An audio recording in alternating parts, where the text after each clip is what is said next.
You basically have two choices when it comes to financial wealth.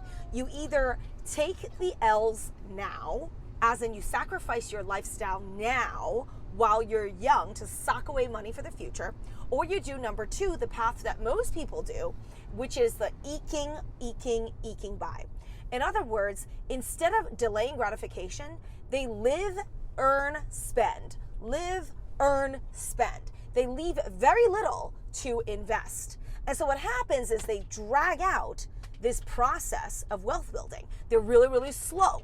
And it's because they're living it up as they're earning. And this is the trap that you get sucked into that actually propels you to retire worse off. So if you want to retire well, you're better off earning money today, investing it smartly today while you're young, and making those sacrifices earlier, rather than, let's say, wait until you're 50 to start worrying about retirement. So when I was 23 years old and I just got started in the workforce, I already knew that I wanted to retire early, and I retired by the time I was 28. And how I did it was essentially following this three-step process of earning a lot of money, saving a lot of money, and then investing the money.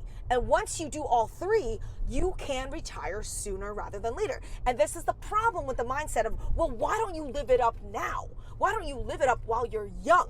Because while you're young and you live it up and you spend all the money, your retirement is at stake. Your retirement conditions, the way that you would retire, unfortunately, you can't be young forever. You need the power of compound interest to work earlier rather than wait, like I said, until your 50s or 60s to catch up. And if you look all around you, you see people who are not retiring well. And what is the thing they all have in common? The thing they have all in common is that they took this advice of, well, live it up while you're young. You might as well enjoy life when you're young. And what happens is, if you do that, your future self suffers. So I would rather not take that chance. I'm all about making sure I leverage my youth.